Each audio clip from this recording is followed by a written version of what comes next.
Bayangkan sebuah negara sedang menghadapi lonjakan harga minyak dunia. Anggaran negara tertekan, subsidi energi membengkak, dan pemerintah dihadapkan pada pilihan sulit, menaikkan harga BBM untuk menyelamatkan APBN atau mempertahankan harga demi melindungi masyarakat. Satu keputusan ini saja dapat mempengaruhi jutaan keluarga, menggerakkan ekonomi nasional, bahkan menentukan stabilitas sosial politik. Situasi seperti ini menunjukkan betapa pentingnya kemampuan mengambil keputusan yang tepat, bukan sekedar cepat, tetapi juga rasional, analitis, dan adil. Dalam dunia administrasi pembangunan, pengambilan keputusan adalah jantung kehidupan organisasi. Tidak ada satupun organisasi, baik publik maupun swasta, yang dapat berjalan tanpa rangkaian keputusan yang terus-menerus. Keputusan adalah mesin yang menggerakkan strategi, program, dan kegiatan harian. Rencana yang paling sempurna pun tidak akan berarti tanpa kemampuan membuat keputusan yang benar dan tepat waktu. Namun, proses ini bukanlah sesuatu yang sederhana.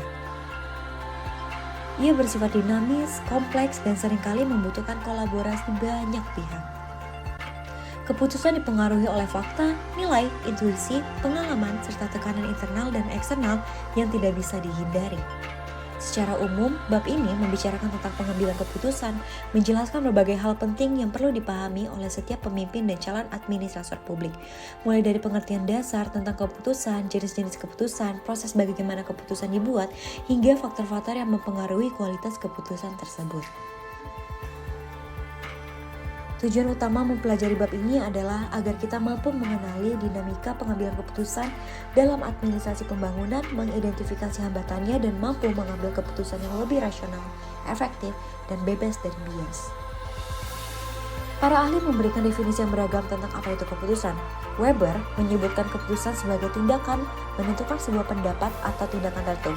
Dengan kata lain, keputusan adalah tindak menetapkan pilihan. Herbert Simon, salah satu pemikir penting dalam teori administrasi, menyatakan bahwa keputusan merupakan kombinasi logis antara fakta dan nilai. Artinya, keputusan tidak hanya didasarkan pada data, tetapi juga mempertimbangkan nilai-nilai moral, etika, dan juga kepentingan publik. Sementara itu, Terry menjelaskan bahwa keputusan adalah proses memilih satu alternatif atau dua yang tersedia. Dari ketiga definisi ini, kita dapat menarik kesimpulan bahwa keputusan selalu melibatkan unsur pilihan, informasi, dan juga tindakan. Mengapa keputusan begitu penting? Karena keputusan adalah pusat kehidupan, arah, dan masa depan organisasi. Keputusan yang tepat dapat memperkuat organisasi, meningkatkan pelayanan publik, dan menciptakan kepercayaan masyarakat. Sebaliknya, keputusan yang salah dapat berakibat fatal, mulai dari pemborosan anggaran, kekacauan program, hingga hilangnya legitimasi pemerintah ataupun pimpinan. Dalam administrasi publik, pemimpin seringkali dihargai ataupun disalahkan berdasarkan kualitas keputusan yang mereka ambil. Oleh karena itu, memahami apa yang membuat sebuah keputusan layak, rasional, dan efektif adalah sebuah kunci. Keputusan yang baik harus memiliki beberapa karakteristik penting. Pertama, berorientasi ke depan. Keputusan yang diambil hari ini menjadi panduan bagi tindakan masa depan. Kedua, bersifat evaluatif. Artinya, keputusan harus mempertimbangkan kelebihan dan kekurangan dari setiap alternatif yang tersedia. Ketiga, tepat waktu. Keputusan yang benar namun terlambat bisa menyebabkan kerugian besar. Keempat, keputusan harus rasional dan analitis, diambil melalui penalaran logis, bukan sekadar dugaan ataupun emosi. Dan yang terakhir, keputusan harus memiliki komitmen, tindakan yang dapat diterima, dipahami, dan dijalankan oleh pihak yang terlibat. Dalam dunia administrasi dan organisasi, keputusan tidak hanya dibedakan berdasarkan prosesnya, tapi juga berdasarkan bentuk, skala, pelaku, waktu, struktur, dan tingkatannya. Agar konsep ini lebih mudah dipahami, mari kita lihat bagaimana setiap jenis keputusan muncul dalam situasi nyata, baik di pemerintahan maupun organisasi sehari-hari. Pertama, mari kita mulai dari keputusan berdasarkan struktur, yaitu keputusan terprogram dan tidak terprogram. Keputusan terprogram adalah keputusan yang sudah punya SOP, sudah rutin dan jarang menimbulkan keraguan. Misalnya, ketika pegawai mengajukan cuti tahunan, atasan tinggal memproses sesuai aturan yang sudah ditetapkan. Atau ketika bagian administrasi kantor memesan alat tulis setiap bulan, jumlah dan jenisnya biasanya sudah standar. Semua berjalan otomatis mengikuti pola yang sama. Sebaliknya, keputusan tidak terprogram adalah keputusan yang benar-benar baru, tidak punya panduan, dan harus dianalisis dari nol.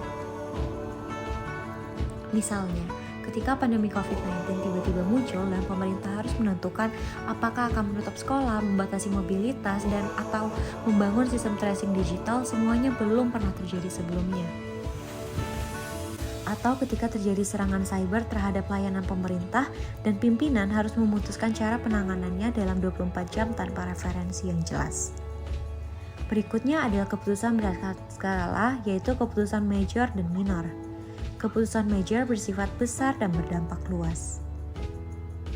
Contohnya, ketika pemerintah daerah memutuskan membangun rumah sakit baru yang membutuhkan anggaran ratusan miliar rupiah.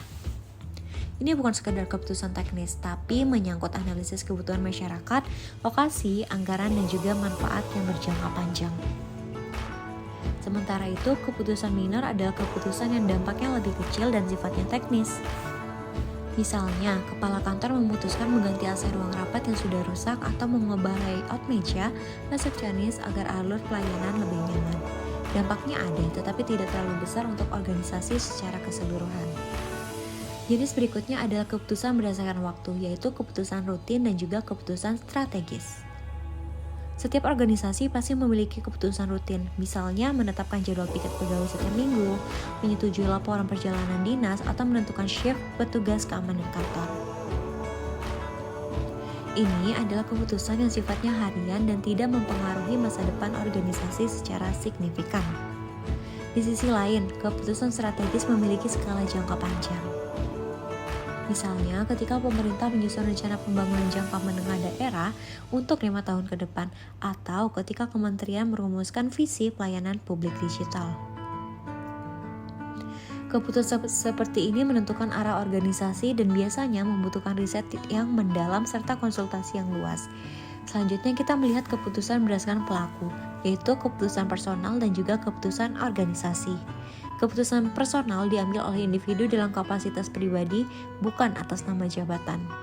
Misalnya, seorang kepala dinas memutuskan untuk mengikuti kursus kepemimpinan lanjutan untuk meningkatkan kapasitas dirinya, atau pegawai memilih pindah divisi karena melihat peluang pengembangan karir di bidang lain.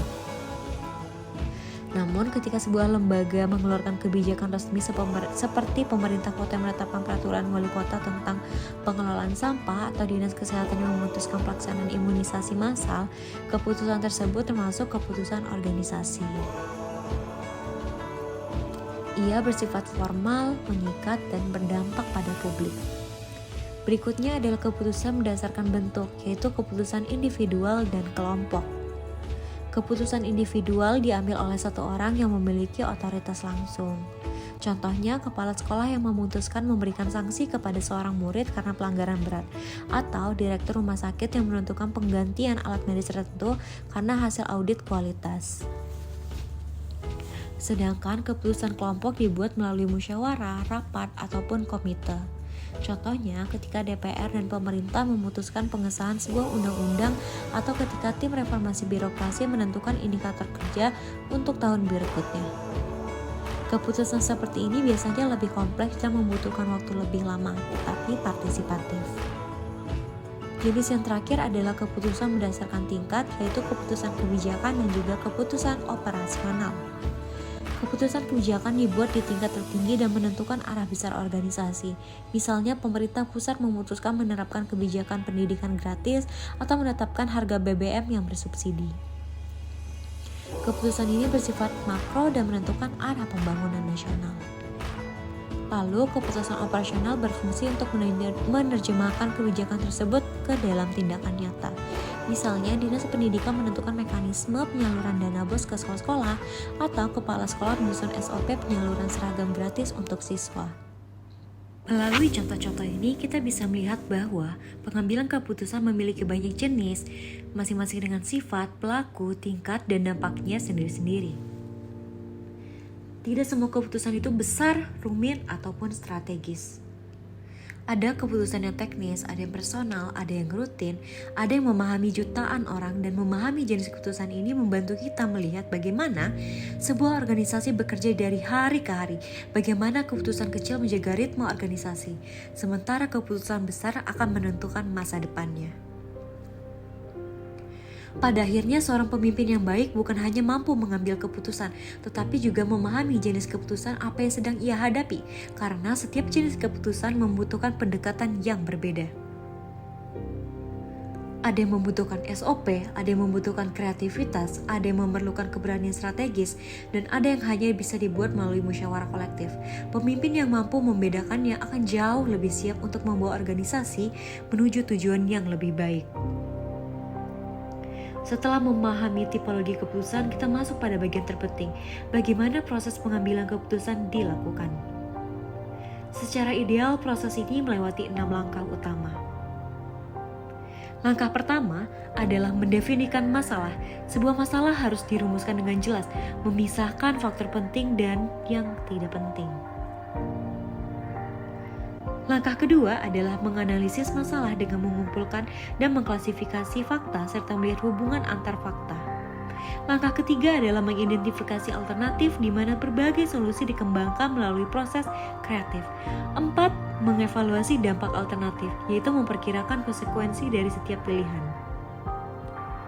Langkah kelima yaitu memilih solusi terbaik berdasarkan pertimbangan data, risiko, serta manfaat.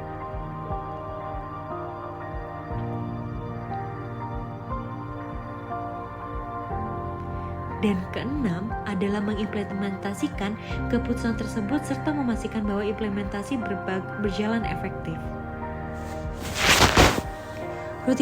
Rutinitas pekerjaan yang padat bisa menyita waktu sehingga keputusan strategis tertunda. Menentukan prioritas masalah juga tidak mudah karena seringkali semua masalah terlihat penting dan juga mendesak. Prosedur birokrasi yang panjang, regulasi yang berlapis, dan administrasi yang tidak efisien membuat keputusan tidak bisa dilakukan dengan cepat. Selain itu, sulitnya menilai keputusan yang benar apakah sesuai kepentingan umum, hukum, moral juga menjadi tantangan. Dan tentu saja, bias seperti prasangka, nepotisme, favoritisme, bahkan korupsi dapat merusak objektivitas keputusan. Untuk membuat keputusan yang lebih rasional, ada beberapa faktor penting yang perlu diperhatikan. Faktor konsultatif misalnya, mengharuskan adanya badan atau pihak yang memberikan masukan ahli kepada pemerintah atau organisasi.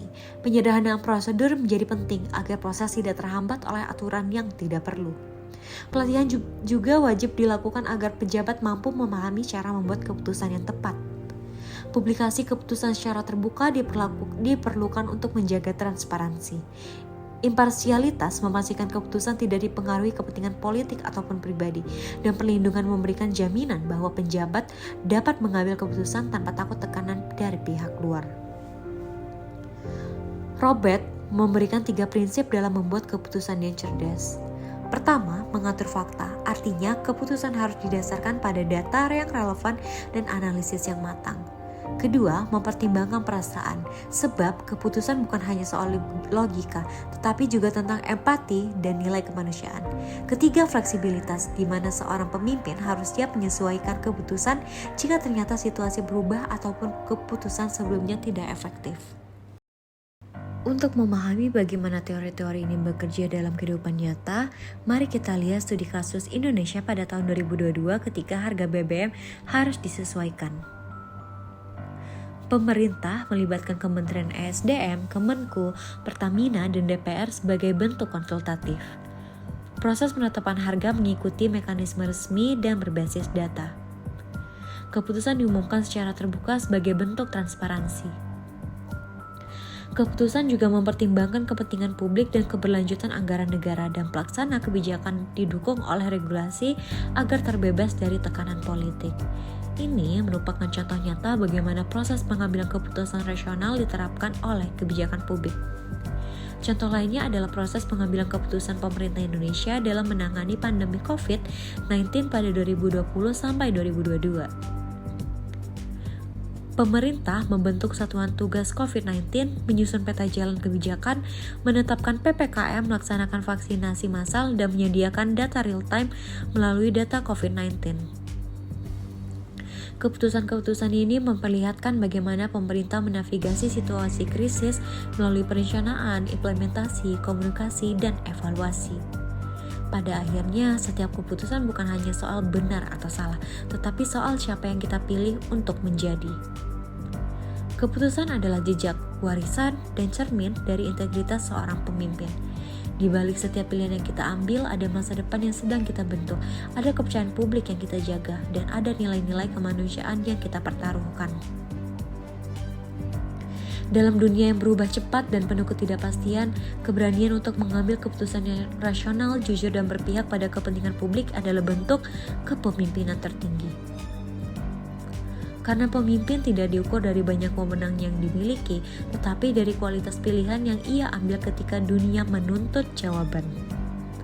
Jika hari ini kita belajar membuat keputusan dengan lebih sadar, berdasarkan data, nurani, dan tanggung jawab moral, maka kita bukan hanya menyelesaikan masalah sementara. Kita sedang membangun pondasi masa depan organisasi yang lebih kuat, masyarakat yang lebih adil, dan negara yang lebih bermartabat. Keputusan kita hari ini adalah cerita yang akan diceritakan oleh generasi berikutnya. Dan tugas kita adalah memastikan bahwa cerita itu layak untuk dibanggakan.